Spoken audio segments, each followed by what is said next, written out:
I started off talking about, I said, if you watch the first video, because of where we are, if you're watching this at some future time, if the world still exists, this is filmed in March 2020 during the coronavirus, COVID-19 pandemic, everyone's melting down.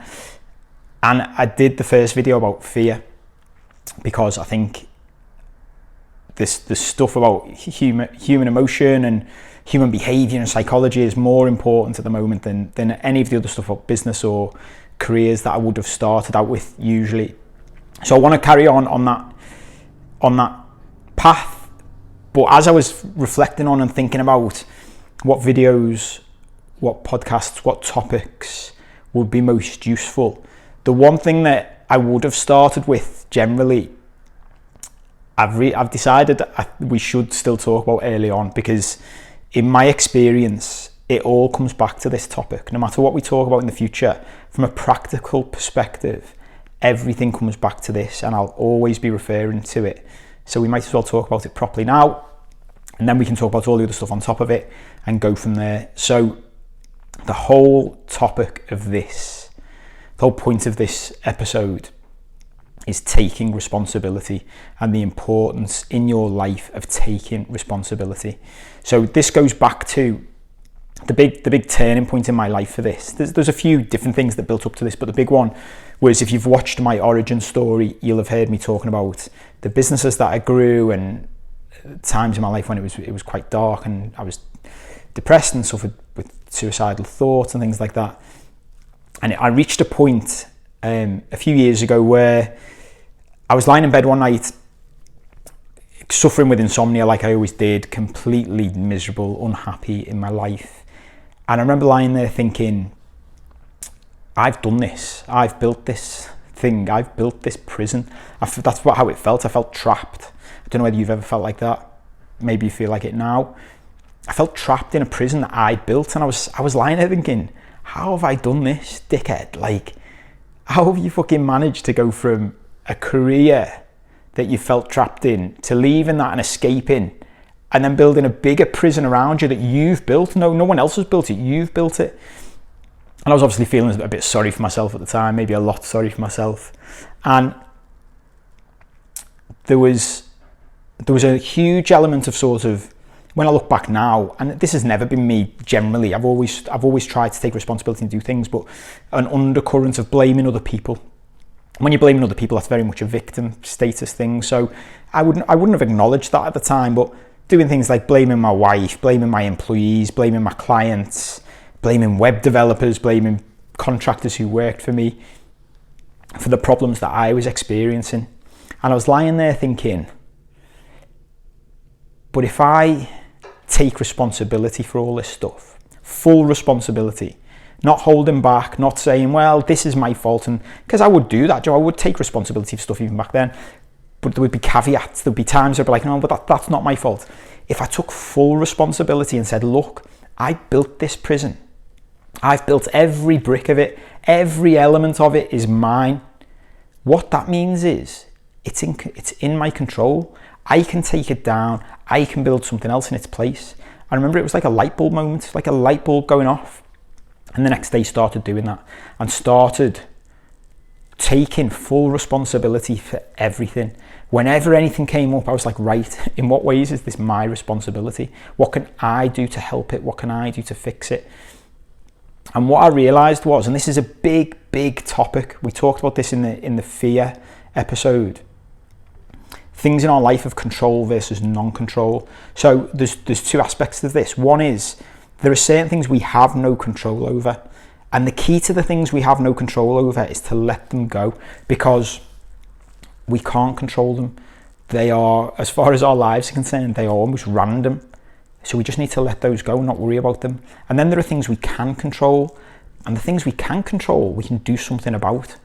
And taking responsibility puts more of the things from the out of our control basket into our control basket.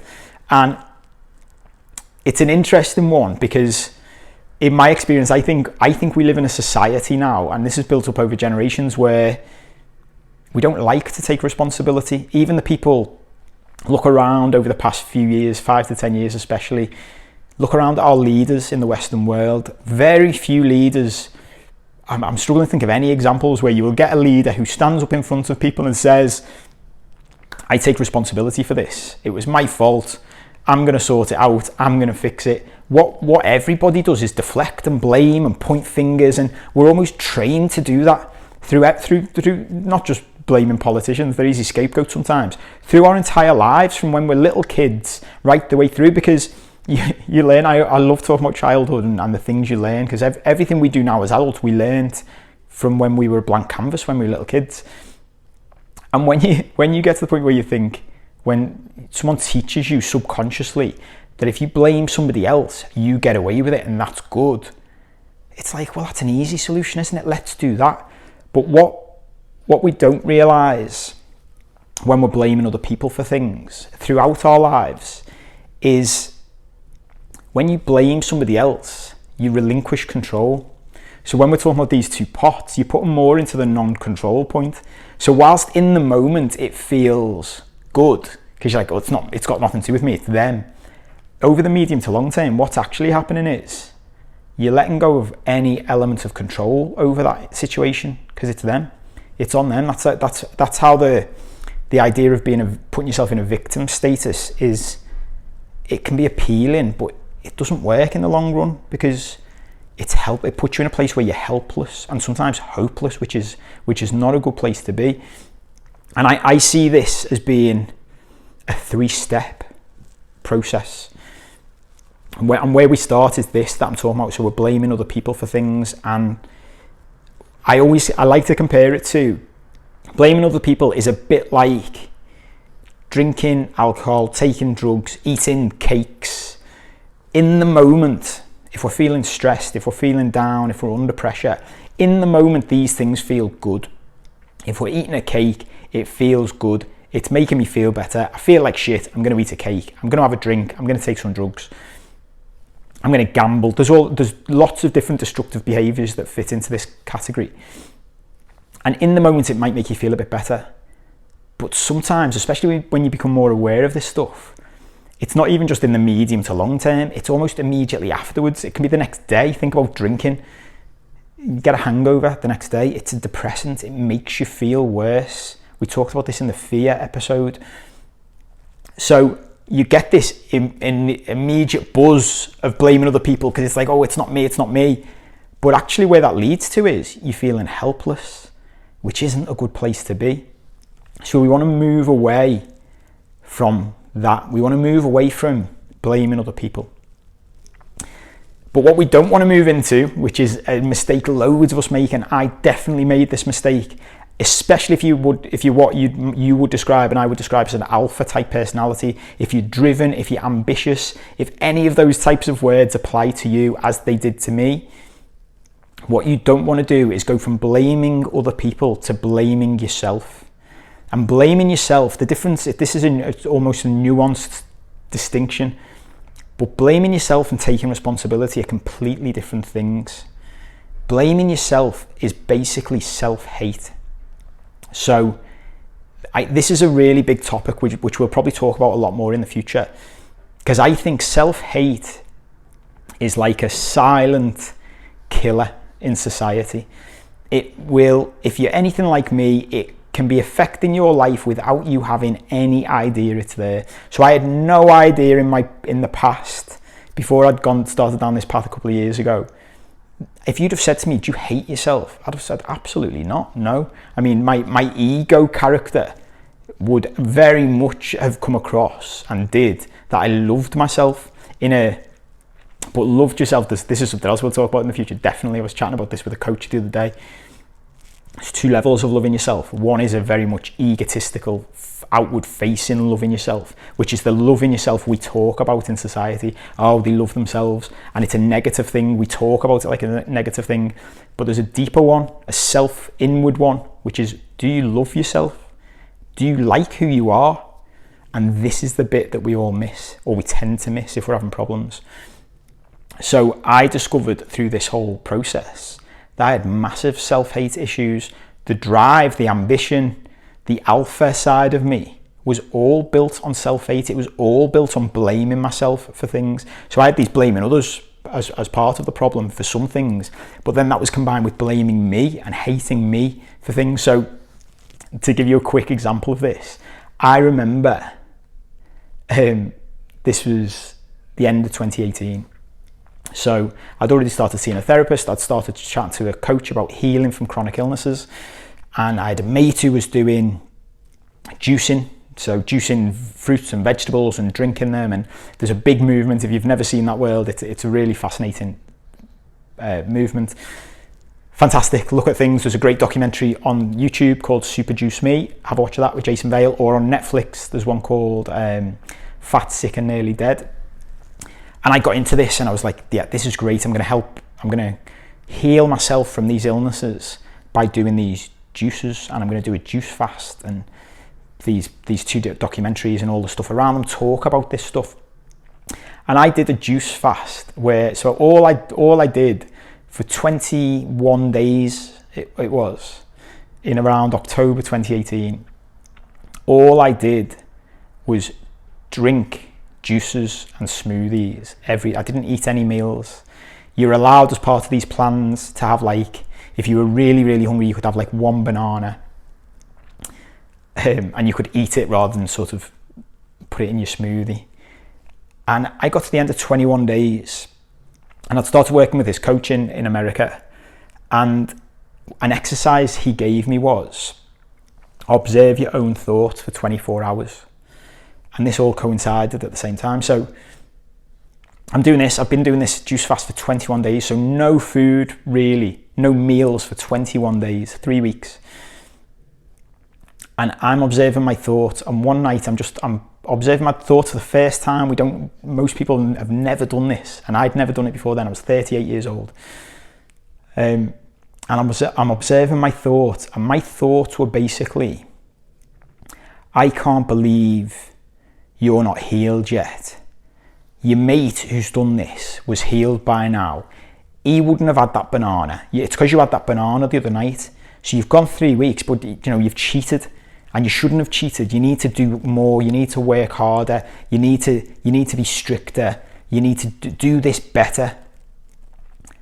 And I remember being shocked. As soon as I heard that voice in my head, I was like, fuck. Because everybody else I said to in the outside world, I've done a 3-week juice fast. They reacted the way I would react if someone told me, which is, oh my God, that's amazing. 3 weeks without any meals. Fuck me. That's like, how'd you do that? That sounds incredible. That's how I'd react if someone else told me. But inside my own head, about my own behaviour, wasn't good enough. Needed to be better. Was never good enough. And that's what I'm talking about. That's the blaming yourself, the self-hate thing. We do not want that. That is destructive. Again, we'll talk more about that in the future.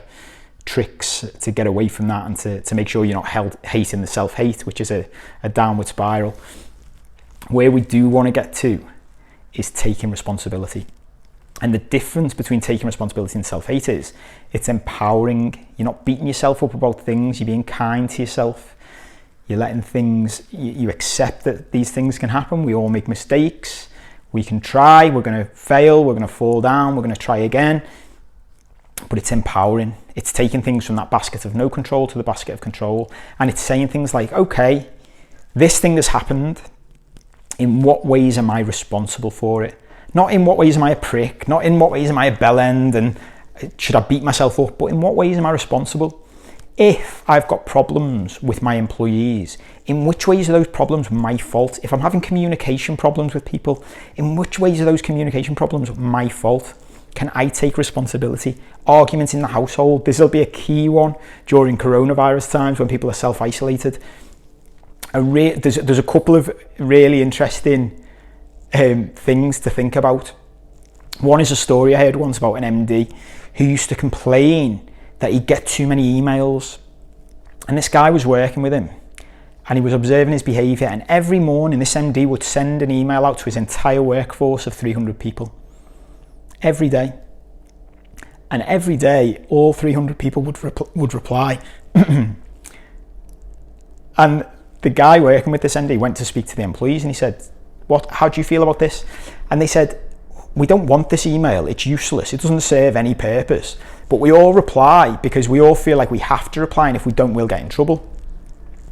Guy goes back to speak to the MD, and he says, he feeds this back, and he says to him, so you're getting 300 emails a day, but it's your responsibility because you're causing those people to reply to you. MD sat down, reflected on it, took responsibility, realised didn't need to send out that email, stopped sending it. The next day, he had 300 fewer emails in his inbox every day by taking responsibility, by reflecting on how his own behaviour was causing directly one of the things he hated. Really important. So that's taking responsibility. The next little bit of this, it all ties in together. So there's a great book called Principles by a guy called Ray Dalio, who's a billionaire hedge fund owner in the States. Great book if you've never read it. It's worth having a look at. And one of the things he said in that, which I loved, is we all basically tell ourselves constantly how we are right about things. So we take an opinion, we make it our opinion to begin with, and then we think of all the ways we're right about our opinion. So if someone says something to us that's different to our opinion, the first thing we say is, well, I'm right. How can I argue against that? And he said there's a great shift you can make, which is really powerful, which instead of thinking to yourself, I'm right, how can I argue, is to ask yourself, how do I know I'm right? Why do I believe this thing that I say I believe? What is it? Where does it come from? And it's amazing. We'll talk probably in the next episode about stories and imagination. It's amazing how much of the stuff we believe is true, and it's just bullshit. Like, even think about, if you go back to my origin story, like, I was absolutely certain until I was 19 I wanted to be a solicitor. And as soon as I unpicked a 16-year-old story, it fell apart. It was just bullshit. It was just a story about me sitting in the back of my dad's car and seeing a black Porsche. That's all that story was. But I created this over time, so I was certain that it was true, and we do it all the time with the things we tell ourselves. So the key, one of the massive keys, is to ask ourselves that, how do I know this is true? And this is key when it comes to hearing negative things about ourselves. So this applies to your career, to your businesses if you're a business owner, and definitely in your personal relationships, and definitely during Corona self-isolation times. This could transform your personal relationships. When we hear things about ourselves that we don't like, our first reaction is to defend it and to argue against it, because we have an idea of who we are. That's our perception. But the way other people perceive us is often very, very different. I went through all of this, and when I look back over the years, I think, God, loads of the things I've realised about myself that I've been working on changing now for a couple of years, it was never a secret. People have been telling me for years, mates, if you were pissed having an argument, partners in relationships, family, but I would just dismiss it. And I see other people do it all the time, because we don't like hearing negative things about ourselves, mostly. But if we can take responsibility, and when we hear, next time you're having an argument with your husband or wife or partner or in work, whatever it is, if we can take a deep breath and stop and think, okay, if they think that, there must be something to it. So rather than just defend it and say, I am right, firstly ask, how am I right? How do I know I'm right? And secondly, take responsibility and say, okay, and this is tough. I'm not by any means saying this is easy. It takes a lot of practice. I'm still working on it now, and I still fail at it a lot of the time and then have to come back and revisit it. But ask. If someone says something about you that you don't like, ask them about it. If they say you do this, instead of defending yourself, say calmly, okay, let's sit down and talk about it. How do I do that? Think about it. In what ways are they right? Because there'll be loads in it that they are. In the same way that often if you'll say something to somebody else, think about that. Always role reverse. If you always think you're right, when you're talking to your partner, your employees, whatever, they've got their own perception, you've got your own perception, you think your perception's right. Ask them about their perception, because that'll give you more information. That's how we take responsibility. And by taking responsibility for each and every aspect of our lives, we get to a point where we have more control, we are less helpless, and then we can genuinely see the stuff we have no control over, and we can let it go. I'll give you an ultimate example of this before we sign off, but because people have asked me this question in the past. So for example, with an employee, if you run a business, they'd be like, well, ultimately, I've done all these things, Paul. I've taken responsibility. I've looked at it and they weren't getting trained properly, so I trained them properly. And then I looked at it and they weren't getting supervised properly, so I supervised them properly. And we put in these structures and we put in these things and we've done all of these things and they're still a shit employee. And I said, yeah, it's still your responsibility. And they were like, how is it still my responsibility? And I said, sack them. And they were like, what?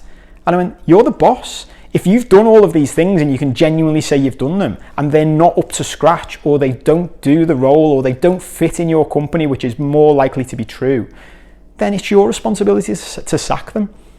They don't want to be there. You'll be doing them a favour. You'll help them if you do it in the right way, and we can talk about that in the future when we're talking about more business focused stuff. It's your responsibility to sack them. Same in relationships. If you've been through everything you can possibly do in a relationship and you think you've tried everything, then it's on you to leave. That's your responsibility. And it's tough and it's not easy, and I'm not for any second saying this is easy. It's not. I often say, and I'll repeat this loads and loads, we interchange the phrases simple, the words simple and easy in our language. Many things are simple, but they are not easy. Making money is simple. Getting in shape and getting a six-pack is simple. They're not easy. If they were easy, I love this. I can't remember where this comes from. I've seen it in different places. But there's a quote that if these things were easy, everybody would be a billionaire with a six-pack. They're not. None of the stuff I'm talking about necessarily is easy, but they are simple principles. So it takes practice.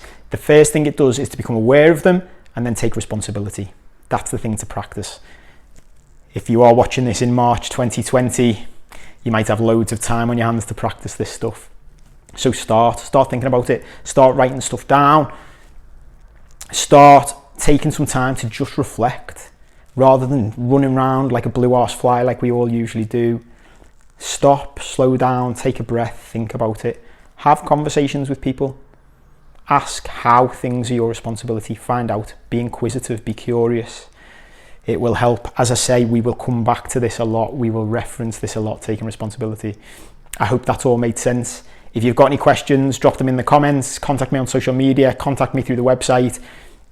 If there are things that come up in this that we need to address more in more detail, we'll talk about it again in the future. Thanks for watching. Thanks for listening. See you soon.